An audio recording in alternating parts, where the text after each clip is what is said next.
So we knew that our first edition had to feature someone who redefined success, not just in business, but in impact. Someone who built for the world. And after searching for the perfect changemaker, we found her. So, ladies and gentlemen, we would like to introduce Mr. Zubair Junjunia. He is the founder of ZNotes, a UN youth representative, and a true pioneer in accessible education. How many times have each of you had a doubt and then just opened ZNotes and suddenly you understand the concept? Well, we bring you the person who started this all. So, Mr. Zubair, first of all, thank you so much for joining us, and we hope that you're having a good day so far.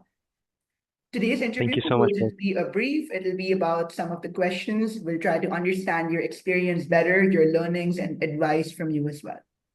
Okay, so diving right into these questions. Our first question would definitely be, before ZNotes, before any of this, who was Zubair? What kind of student were you, and what did ambition look like for you back then? Thank you both for having me. It's wonderful to meet you, and thank you for representing ZNotes at Dubai Scholars. It's been amazing to have this wonderful relationship with your school and have so many students using the platform as well. Um, so for me, ZNotes' journey was very early. I was doing my GCSEs at 16, and that was when it started. So I think a big part of my student life was already ZNotes. I'd say a few years before that, I was still quite, academically inclined. I love to revise and study for my tests and various things. In fact, this is kind of a backstory to the backstory of ZNotes is the year before I started ZNotes, actually, I wanted to have a project with my friends, and we in our 10th year 10, I think in school, what we called it, um, we started up a group where 7 or 8 of our most academically talented friends came together to create notes for all the different subjects that we studied in class together. So between year 9 and year 10, we were also doing certain like note taking and sharing activities. We had a very, very cool looking logo at the back, and we used to make Word documents and share it with all our friends across a Facebook group. I know that's not cool anymore, but that's all we used at the back in the day. But I think even before ZNote, I think sharing, learning together as a community was a big part of my personal journey. Mhm. And spending time with friends because growing up as an expatriate, as all of you both are, you're always surrounded by various nationalities, different cultures, different sports, and so even at school, I was involved with lots of activities like that and enjoyed both studying, spending time with friends, and other kind of computer related activities as well. Mhm. That's brilliant, actually. And I think we all resonate with that because most of us at the Dubai Scholars are also expats living in the UAE. And I think, as you mentioned, you made this when you were 16, when I did my GCSEs last year. And I think Zeno Yeah, helped me out so much during the study sessions, the friends I made, and everything. I'm But glad to hear that. you mentioned that you started this when you were pretty young, a few years ago now. Were there any sort of early habits that you think you built while you were actually creating Zenotes that have still foreshadowed the person that you are today and just sort of expressed how that has impacted your own personality right now? Again, very good question. I've done so many interviews before, so I'm always surprised by good and unique questions. So thanks so much for sharing. I'd say uh, two habits have been, they were kind of part of my lifestyle even at an early years, and play a big role in who I can be today as a founder and running a global startup. Number one is consistency. Um, Zenotes Mhm. has been around for 10 years. For a big part of its journey was me building it through school, through uni years, through various part-time jobs. This was not something to just take lightly. I was still sticking to something I'd built from teenage years. And my trait or my habits around consistency played a big role in the fact that I stuck with it. After a few years, I could have gotten bored and like not opened the website again. Once I was at uni, I didn't need to go and update biology notes when I was studying a math exam. It was not necessary for me to do those things, but that sense of consistency, accountability made sure that I came back and maintained the quality of the content as well. Mhm. The second one would be the actual habit of note taking and planning and preparation. Um, in my first year of uni, actually, this is another lore within ZNotes, is that actually there was for a few months on the platform, there's a first year UCL math notes on the blog where I had written up my first year notes and made it available on the website as well.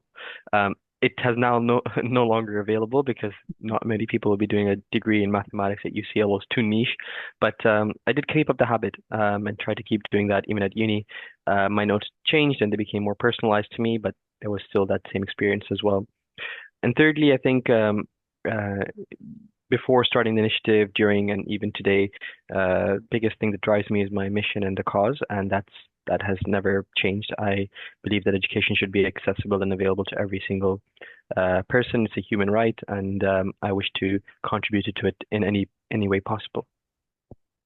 Very unique perspective, and I think see, I've not built a business yet personally, but in my opinion, a good startup is always something that the founder itself resonates with and has a personal meaning to. So I think the fact Of that course. you actually took out your own personality traits and then put them in to what you were starting is pretty impressive. So just to sort of pick that certain point out, Zenoth obviously grew up alongside you, right?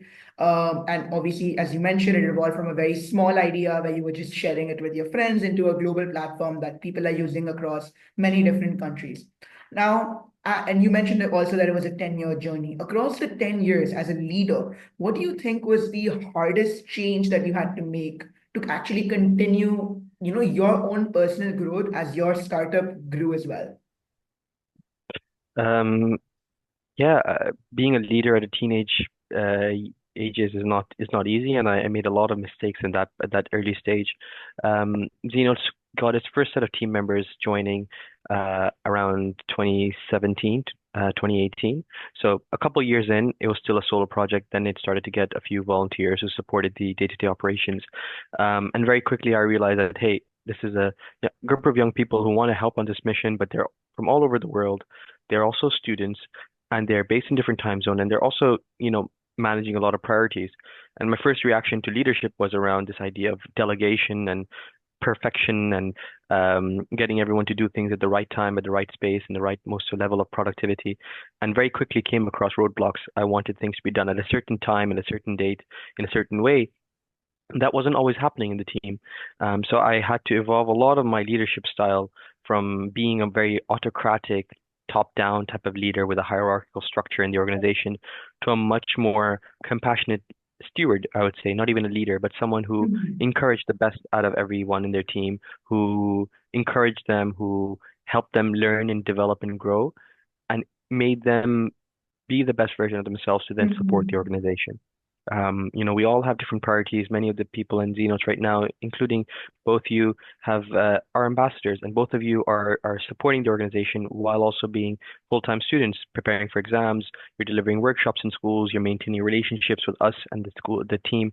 Um, and you've done that because you care about the cause, but you also know that the organization cares about you. It will reflect and understand when you're going through exam periods. It will try to adapt and accommodate your priorities as well. And so, uh, building from that young age and that evolution was a tough one. I didn't have any experiences of leadership before that. I was basically thrown in the blue ocean. I had to Mhm. figure it all out myself, and I made these mistakes in the early years. But slowly realized as I got the pushback, as I got negative reactions and lack of productivity in the team, to see Yeah. what was going wrong. Why was I not able to get these incredibly passionate people not to do the best things that they could do? And as Mhm. that as the years went by, the team started to understand and develop and grow better. We have a couple of principles in ZNotes that we don't deviate from Okay. in any team role that we have. Uh, one of one of them is that we want to give high ownership to the individual. We want to make sure that they have the power to take a decision on their task. So with you, we've given you a couple of workshop materials. You guys choose when, how, and where you will deliver that. We want to give that responsibility and that empowerment to you. Number Right. two is low dependency. We don't want to be being a blocker, and we don't want you to be our blocker as well. So we try to make sure that if there is something that requires more time from you or more time from us, we reduce the dependency on each other so that the work can still happen even without each other's attention. And number three was to always make clear the conversion and the trajectory of impact. So you should know why you were doing what you were doing, so what impact it was creating. You should see that kind of causal effect from start of your task or operation to where the result will be on the impact of a student or a teacher or a school's life. And so that clarity of how impact happened meant that each one of you knows how it feels and why you're doing what you're doing. It's Mhm. not like this big kind of illusion or idea that the mission is there. It's Right. very tangible in every task that you do. So these three things became principles for us in how we built roles, built different tracks for engagements of young people, and today, I have an incredible team of teams. So we have leaders within ZNotes. I'm not the only person there. My own content lead is looking after content, community lead, growth lead. All of these incredible individuals are trained and empowered and given the skills to then lead their own teams. And that type of effect has created this beautifully catalytic kind of moment where ZNotes is more of a movement than an organization. It creates and empowers individuals who join it. Yeah, Beautiful. Yeah. that's very inspiring. So, as you had previously mentioned that you weren't able to dedicate that much time when you were younger to ZNotes. So, we're just wondering, what did a day in your life look like at 16? And just to quickly add on, this is just linking that with the fact that you talked about the three core values. So how did any of those play a role in your day as well at 16? Got it. I wouldn't say that I wouldn't have like I would still say that Xenos played a big part of the time that I committed towards in my day-to-day activities, and slowly as the impact grew, it took more and more of my personal and free time. But I'd say time management was a really key skill.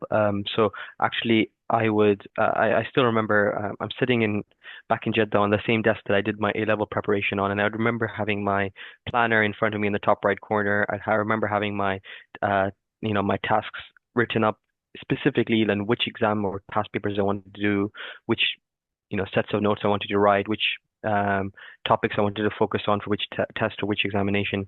So I had a very, very strong and robust plan from a very early time. So maybe like 2, 3 months in advance to exams, I would know exactly what I was doing for the rest of those 2, 3 months. Um, that preparation meant that I didn't, even though of course we all have really, really high stakes exams, I was at least able to prepare on time and on schedule. The second thing is that, and the beauty of it was while I was doing the notes for ZNotes, I was also revising, writing the content, maintaining the Mhm. website. These are things which actually contributed to my personal revision as well. And that's what a big part of the ZNotes impact is that the notes creators, the reviewers, the video hosts and creators, each one of them, when they teach and when they write notes, they get an impact on themselves as well. We have a measurable change in the fact that when they've done those experiences, they do better in their own exams. That process isn't something like I'm just putting some time for someone else. I'm actually delivering and impacting myself in that journey as well. Mhm. So the both of kind of the fact that this activity played a big part in my own revision schedule. And number three, I still stayed strong with my personal habits. So I'm a runner. I've been a runner for many years. I have a rule for myself of running every single day with no excuses, and I've done that for the last 9.5, more than 9.5 years now. And I started when I was 17. Um, I have to run a minimum of 5 kilometers outdoors between 12:01 a.m. and 11:59 p.m. And I was doing that on exam days, non-exam days, on summer days in Saudi where the temperature was 45 degrees, or and every other weather and condition since then. And that things like my religious activities, my time with my family, my food, my sleep, my running activities, these never were disregarded. They all played an important role because it made sure that I was as a whole individual, my well-being was also made sure to prioritize. I think young people often disregard some things like these, like, oh, we won't sleep that day, or I won't eat my food, or it's not worth going outside to do my jog of the day, or I won't go to the gym, or I won't do my sports activities or join a team. I was still part of a cricket team while I was in my final years of school. So these are things I didn't end up disregarding, and they actually were a big part of who I am today, and also in my, let's say, academic success as well, because I was not obsessed and underslept or underfed or under supported in my activities. I was doing all the different things which made sure that I stayed healthy and well for my exams as well. Amazing. Yeah. I think whoever is watching this, especially the audience that is watching this, I think the main point that they will take away is time management and the way you didn't give up on what you liked. You know, your cricket. I'm a big cricketer as well. So your cricket, Okay. your Yeah. family time, but also the discipline that you showed, not just in terms of building Z notes, but also, you know, with your run. I think that's an exemplary example of showing the consistency. And I think that's something that, forget the audience, me and Mahin will surely get inspired by as well. So, um, I wanted to just throw out a question that is very like something that you might or might not have thought of, and maybe because you start from such a young age, it might not even cross your mind. But let's say we're living in like an alternate world where Xenotes never actually happened. There was nothing such as Xenotes existing. What do you think Zubair Junjunia would be doing right now if he wasn't running Xenotes? Great question. Well, there are a couple of pathways that opened up during my life that I didn't end up choosing to go down. One was a very academic pathway. After my master's in mathematics, I ended up getting into a lot of deep research around certain topics. I think there's a pathway in my life that I might still be an academic, maybe doing a PhD or further studies in certain very obscure mathematical topics. Um, I also did see quite a lot of, I was also very interested in the world of education more broadly. So for some time in my journey, I was supporting schools. I was part of university teams to support them in their transitions. So I would say that in some way, education was a theme that even if I was not doing it, Zenotes and entrepreneurship, it probably would still play a big role in my life, either in volunteering activities or in my actual job. Um, Mhm. I would say that for me to have an alternative reality where I was still an entrepreneur is quite difficult to imagine. I don't think I Yeah. would ever have lost the spirit of doing something myself, but I did have an incredible advantage of having almost like a ready-made startup by the time I graduated from uni to work on and to learn from and to explore and develop myself with as well. So I was never someone who, and I've met a lot of peers since then who are like, okay, I'm gonna start a startup to get this business problem sorted, to make a bunch of money, and then to exit and etc. The kind of typical startup founder mindset. Um, Right. I don't fit that typical mindset. For me, it was I wanted to solve a social problem, and I wanted to make sure that the world was a little bit better than where I started. And the fact that it turned into a startup and a tech-enabled one is almost like it's not the starting point. It's actually what the result is, you know? So it's like Mhm. I didn't set out to become a tech founder, a tech Mhm. startup founder. I ended up trying to solve a problem, and the result of that was to become a founder of a tech startup. Okay. So you had said that when you were 16, or as soon as you got Z notes, you started writing your own notes. Now, one question we had was when you got that startup, what was one belief you had about success or entrepreneurship when you got to that point? And what was that one thing that turned out to be completely wrong? Oh, it's a very easy one.